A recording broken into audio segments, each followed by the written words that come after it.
Hey guys, Glenn Tobias here again for The Return of Man.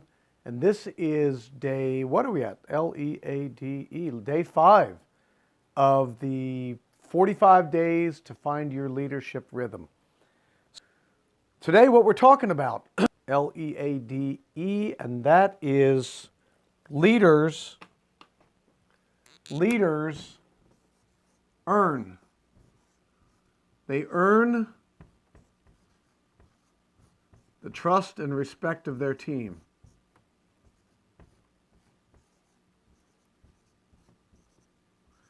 Leaders earn the trust and respect of their team. There are way too many people that think, I've been given this leadership position or this management position. I've been given some title. I've just been given a promotion. Why aren't people following me? Why aren't people following my leadership? Because trust and respect have to be earned. I developed this when I was in business referral groups, and the purpose of each member of a chapter was to find business for other members of the chapter. That one's dying.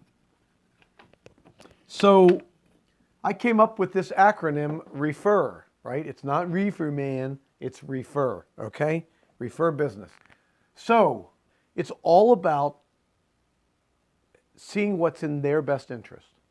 The more you develop a confidence in others that you're interested in what's best for them, they will follow you to the ends of the earth. Abraham Lincoln, I don't remember the exact quote, but he basically, his comment was essentially, you gain respect by giving respect. You give respect first. You respect others, and you'll find that they will respect you.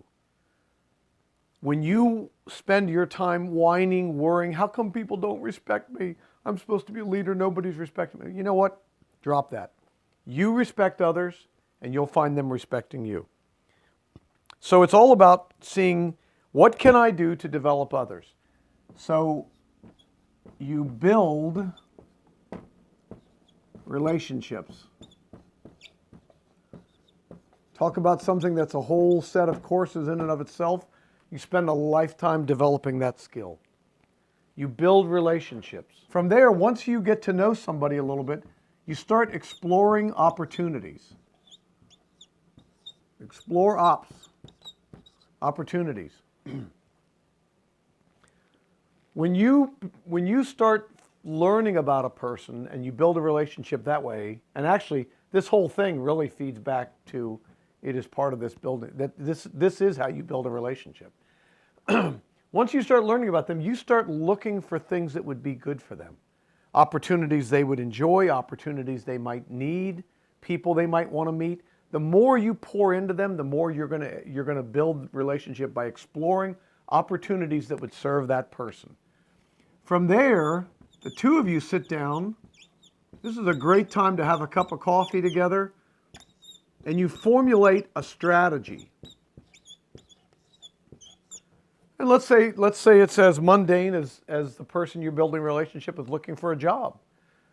But again, let's clarify it better than that. Let's make it more focused on what we're talking about. You're earning the trust and the respect of your team, of your family, of your congregation, of your platoon, your business employees, whatever it might be.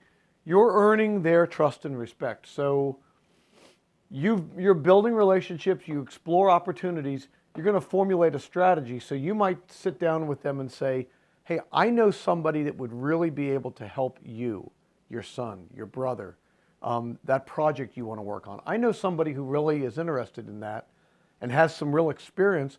Would you like me to introduce them to you? Could we sit down together and figure out what are the things you'd like me to tell? What are you willing to do? How much time will you invest? Those sorts of things, all right? Once you've formulated a strategy, well, the simplest thing to do, remember the A in leadership, leaders are action-oriented.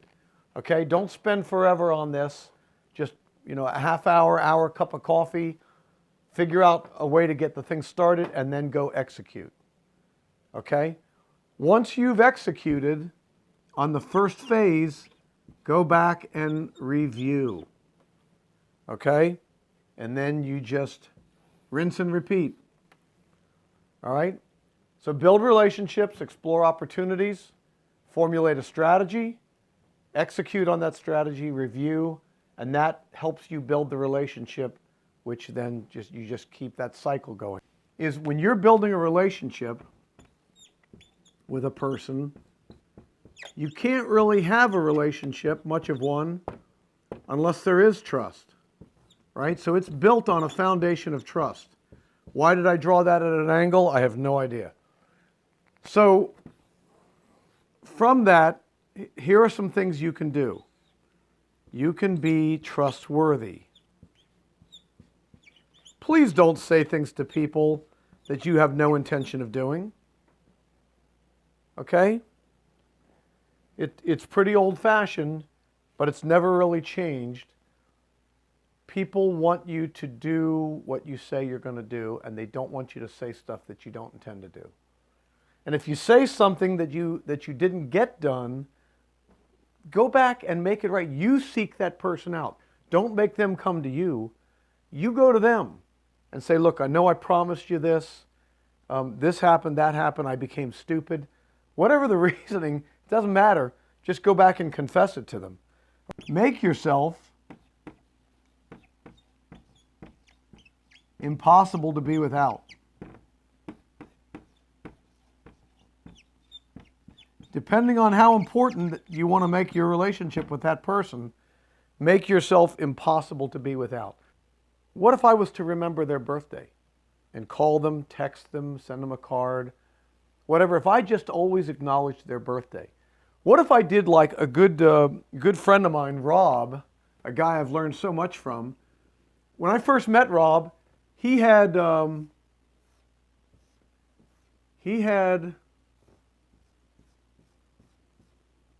little notebook he kept.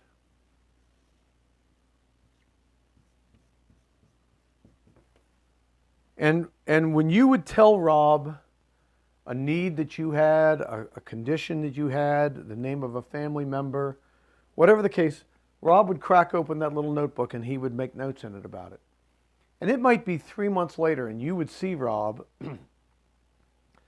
and Rob would ask you, you know, how's whoever, fill in a name. You know, they hurt their back last July, you told me, and how are they doing? Remember people's names. It's a rare person that doesn't appreciate somebody actually remembering their name.